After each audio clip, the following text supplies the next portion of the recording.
Hello అందరికీ welcome back to our channel నానిమది kitchen vlogs. మా వాడైతే స్కూల్కి అయితే వెళ్ళిపోయిండు. వంట అయితే చేసిన ఏముంది అన్నం, చిక్కుడుకాయ కర్రీ.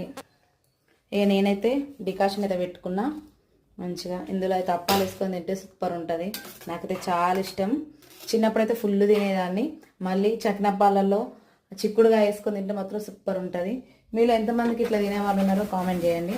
ఇవైతే మా పెరుగు డబ్బాలు అయితే నేనైతే కారపూస అయితే పెట్టినా. ఇదిగోండి, మంచిగా కారపూస వేసుకొని తింటే మాత్రం ఒక రేంజ్లో ఉంటుంది.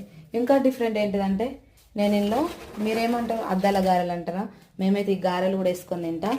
అసలు పాల ఛాయ్ అయితే ఎప్పుడో ఒకసారి, కానీ నేనైతే ఎక్కువ ఛాయ్ అయితే ఏం తాగాను.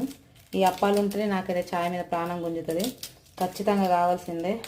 ఈ మా దగ్గర 5-6 రోజులు అవుతుంది నేనైతే కంటిన్యూగా తింటున్నా. వట్టప్పుడైతే ఛాయ్ జోలికి కూడా పోను. మీరు ఎవరన్నా ఇట్లున్నారా అప్పాల లవర్స్, ఛాయ్లో వేసుకొని తినేటోళ్ళు ఉంటే కామెంట్ చేయండి. మా చిన్నోడైతే ఫుల్ అల్లరి ఇస్తాను నాకు కూడా కావాలని, కానీ ఏం కదా. నేను మళ్ళీ మెయిన్గా ఏంటంటే గ్లాసులు అయితే సరిపోదు మనకి, ఖచ్చితంగా గిన్నె కావాల్సిందే. తెలంగాణ వాళ్ళకి ఈ అప్పాల టేస్ట్ గురించి చాలా బాగా తెలుసు. మీలో ఇంకా ఎంతమంది తినేవాళ్ళు ఉన్నారో కామెంట్ చేయండి. వీడియో నచ్చితే లైక్ చేయండి, షేర్ చేయండి. అలాగే ఛానల్ని సబ్స్క్రైబ్ చేసుకోవడం మాత్రం అస్సలు మర్చిపోకండి. Bye bye.